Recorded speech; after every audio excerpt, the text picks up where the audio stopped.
And, well, it seems like it was only last October that Treasurer Jim Chalmers handed down a federal budget. And guess what? Here we are again. Tomorrow at Parliament House, the press gallery and politicians will get together for the annual, or is it semi-annual now, ritual of the budget lockup. Now, as someone who's been through a few of these, let me explain what goes on here.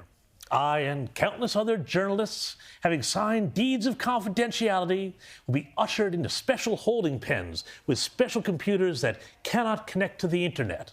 Treasury officials will take our phones off of us to protect us from leaking anything out before the Treasurer starts his speech before Parliament. And we will all be handed big stacks of briefing packs, information sheets, budget books and the like, and given 6 or 7 hours to make heads or tail of it all. Now, once upon a time, this whole ritual may have served some purpose. But now it's just an exercise in ridiculousness, because the government has already told us pretty much everything that is going to be in tomorrow night's budget through a carefully controlled process known as drops, where various measures are selectively leaked in the weeks leading up to budget night. So, what do we know about what's going to happen tomorrow? Well, the government is already talking up a surplus, at least a surplus for a year. They've also announced a hell of a lot of spending, aka investment, aka cost of living relief. Well, you get the idea. Here are just a few highlights of what they're doing with your money.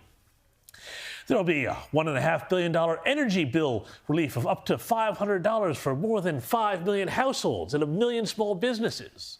There'll be $11 billion for a 15% pay rise to aged care workers over 4 years. There'll be over $1 billion, nearly $1.5 billion in child care spending increase to deliver cheaper subsidies from July 1. There'll be $2 billion in primary health care services boosts, $7.8 billion savings from 30 defense projects to be reprioritized as part of $19 billion in spending increases over the 4 years. There'll be $314 million for small business tax breaks. There will be so much more. There'll be $300 million for sport, including $65 million towards a stadium in Hobart, and $43.7 million for an NDIS fraud crackdown. And we're not done yet. $2.4 billion in extra revenue raised through changes to the petroleum resource rent tax over 4 years have also been announced, and on and on and on it goes. Now, politically, the wisdom of this strategy, it's understandable, or at least it's understandably tempting, but I think it's questionable. Because if you're Jim Chalmers, think about this. You've got to spend the last few weeks controlling the narrative, playing Santa Claus. But from tomorrow night, the Treasurer will be defending that budget against everyone else whose turn it will be to talk it down. And if the whole charade of acting like the budget is a big surprise when it's all been dropped out is bad, the government's routine in claiming still that it is dealing with $1 trillion in debt left to it by the coalition, well, that's another thing again. Have a look here at Grim Jim Chalmers yesterday on Sky News Sunday Agenda. And the fact that the last government left behind $1 trillion in Liberal debt and almost nothing to show for it, I think, is evidence of their own failures to manage the budget. Yes, where have we heard that before?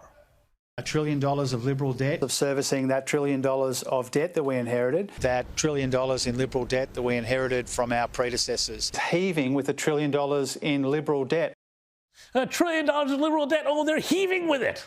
Of course, it's a trite line, and also, it turns out, well, we kind of knew this already, a misleading one. Now, Chalmers uses it because frequently much of the media lets him get away with it. But he came a cropper last month when he said it, and of all places, it was the ABC, yeah, the ABC that pulled him up.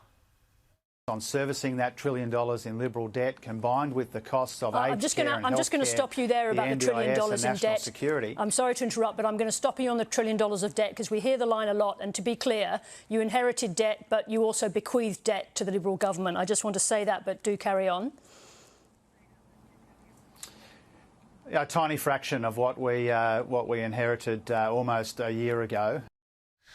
Now, the Rudd-Gillard debt was but a tiny fraction of what the Albanese government inherited? Really? As an ABC fact check, yes, again, the ABC confirmed today that claim was spin, and I quote, "When the coalition left office in March 2022, Labour was left with $888 billion of gross debt or $517 billion of net debt. But while most of that debt was accrued during the coalition's term, a sizable chunk was inherited from the previous Labour government. Labour's share amounted to either 25% of gross debt or 31% of net debt. In neither case did this represent a, quote, tiny fraction of the total." That's the ABC, and I tell you what, when Chalmers has lost the ABC, that's saying something. Anyway, one thing Labour didn't inherit was the pandemic. In fact, Chalmers would have you forget that the coalition was forced to hand out billions and billions and billions of dollars in COVID relief after the country fell into the lockdown trap. And he'd also have you forget that his was one of the loudest voices demanding the Morrison government dig deep into its coffers. So the highest priority for us is to play our role in getting this stimulus out the door as soon as possible so it can do some good in the economy. So what we need to see is we need them to go big, fast, and jobs and incomes. Go big, go fast, said Wayne Swan's protege. Sound familiar? Not only that, he cried foul when the government exercised restraint. But I think far more troubling in the near term is that next week the government will be cutting JobKeeper.